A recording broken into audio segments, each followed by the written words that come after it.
children work? In other words, what is the class experience? The thing is that it's her responsibility to share that vision and then to steer the vision, because the thing is that, you take somebody who's never taught a Sunday school class before. AJ, if I've never worked at Burger King before, do you expect me to know how to run a grill? You don't know how to do it, do you? I don't know how to do it. I don't know where's the button to turn the damn microphone on? And yes, let off the button. If you're going to call somebody stupid, let off the button.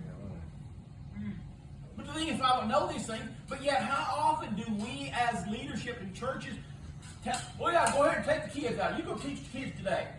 The most precious gift we have, we've cast it out there. We're not going to invest in them.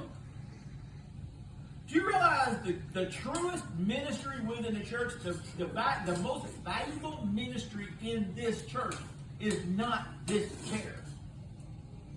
Well, I want to teach adults. That's where I want to teach it. You realize that is the least valuable, the least return you're going to get of any investment within the church? She considers a field. In other words, she looks at the field that God has laid out here. This is our field. But it's not just our field. There's a field next door. There's a field that we're surrounded by. Your field is what God has shown you within this ministry right here. You looking at it. Are you putting your hands to this ministry right here? Now she's sitting here and she's going, now wait a second. Now, I love a lot of people. I don't want a lot of people teaching my grandchildren.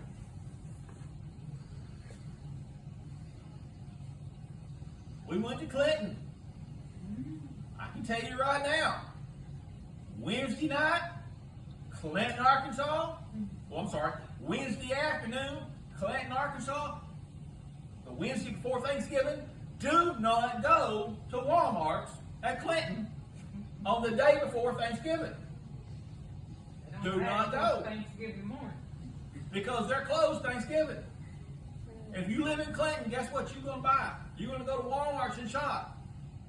I can tell you something that's not high on the list. And there's a lot of people who are clean. There's a lot of them who are clean because they've kind of moved up in the area. But there's still a lot of hillbillies that live in Clinton, Arkansas, and the surrounding towns. And there are people who do not take baths. Thanksgiving morning. It's kind of like Zane. I took Zane,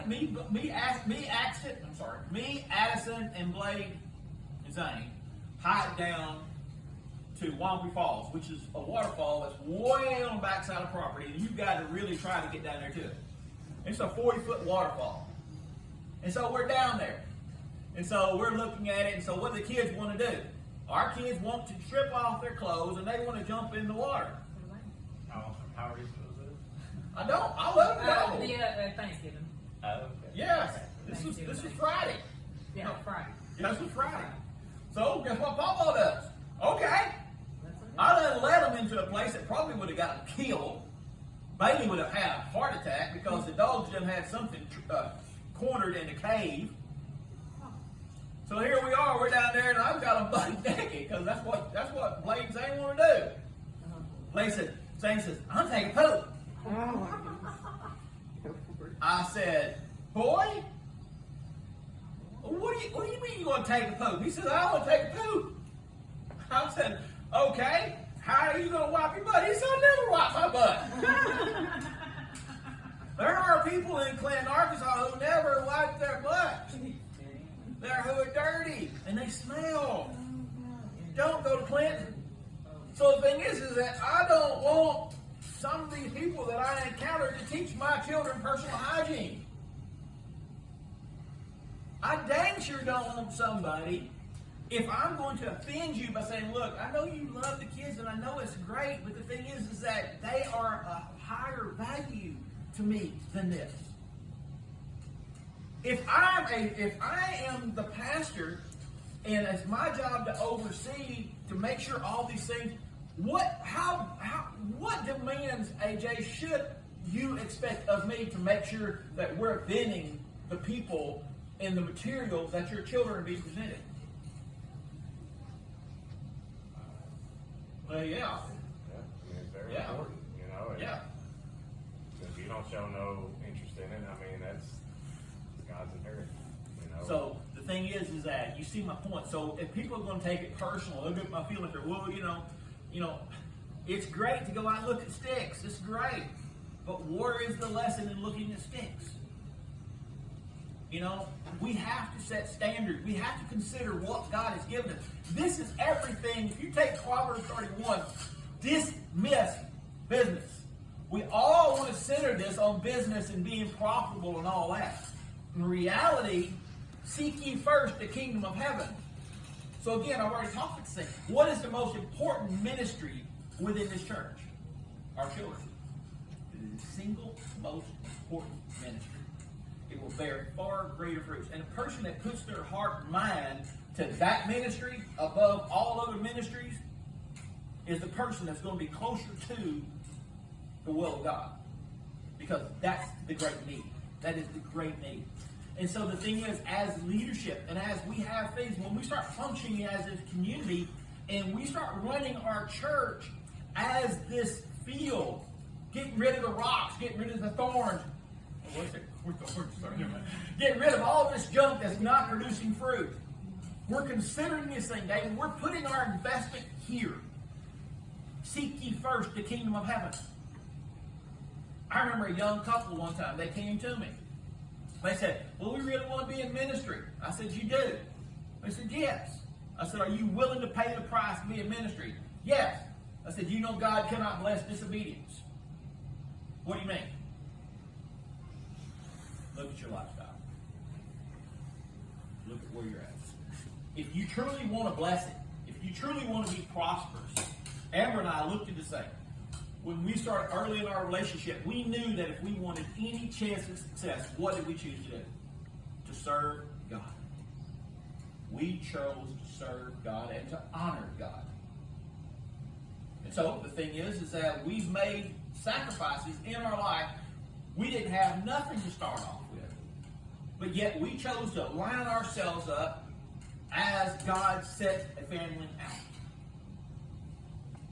When we did that, and I told this couple, look, you want to do this, you want to succeed, you want all these things added to it, this is what you got to do. Well, we're not ready. Then okay, then you're fine. Just continue on your existence. But God is not going to bless that.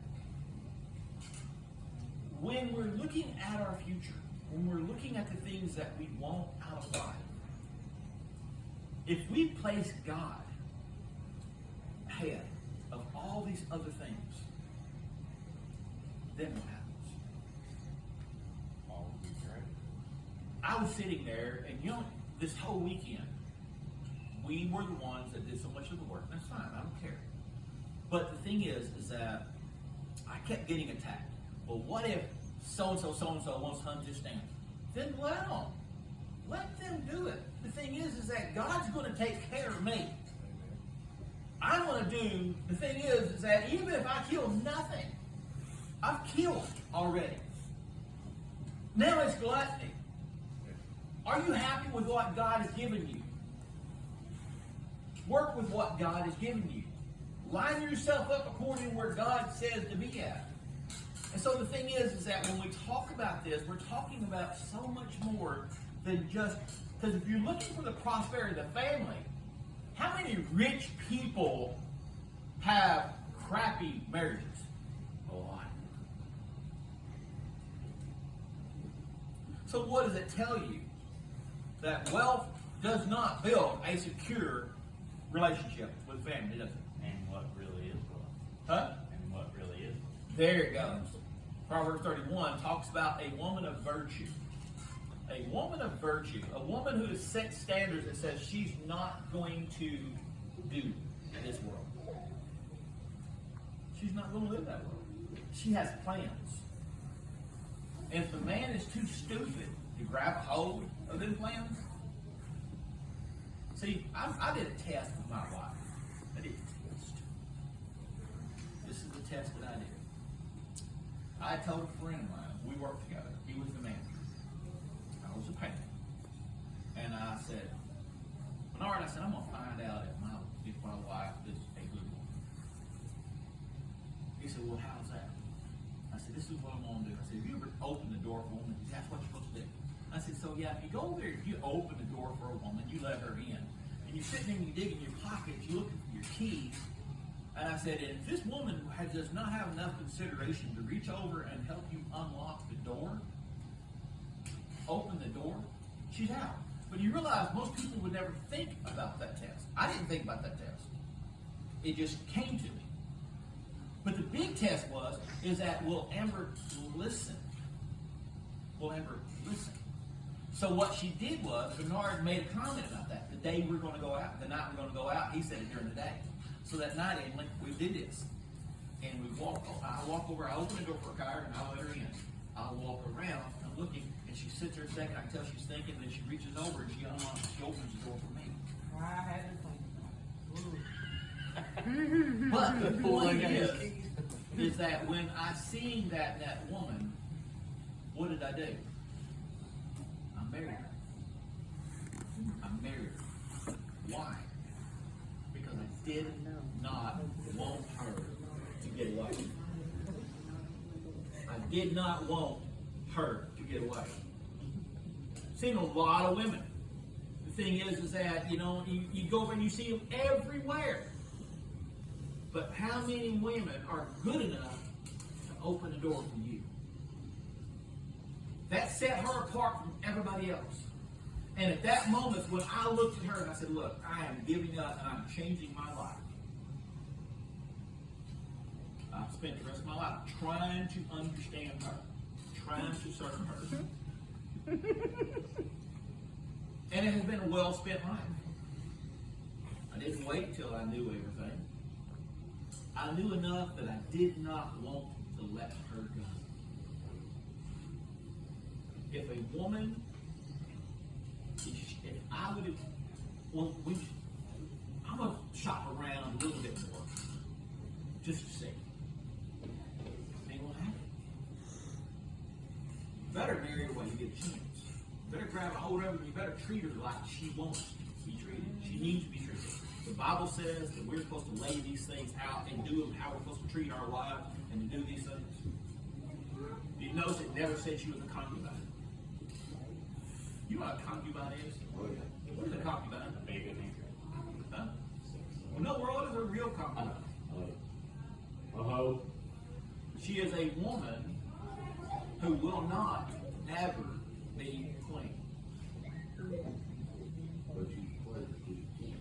She's there to serve the pleasures of the king or the ruler, but she will never have standards because she's a concubine, a woman who will not ever know the fame and the honor and the pleasure of a ring.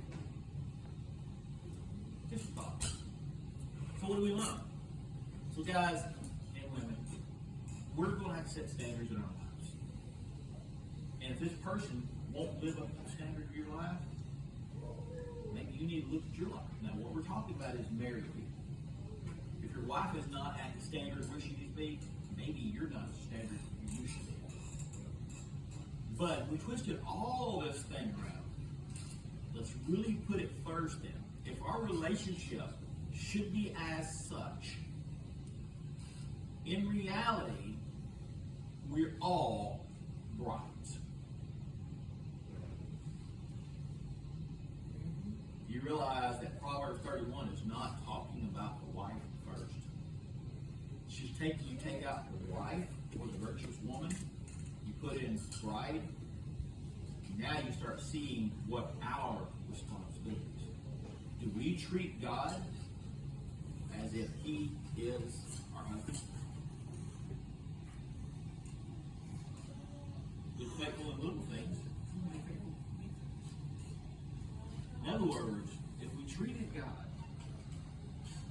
we treated our husband, Lord Jesus, if you want to say the word, it doesn't matter to me. Point being is that if we set that relationship first, our relationship with our wives should mirror our relationship to our fathers. Does that make sense? So all of these things right here, we are to be planting fields. We are to be tending this. So in other words, tend to our spiritual religious service here first, as all of our responsibilities. All Proverbs 31 is ours.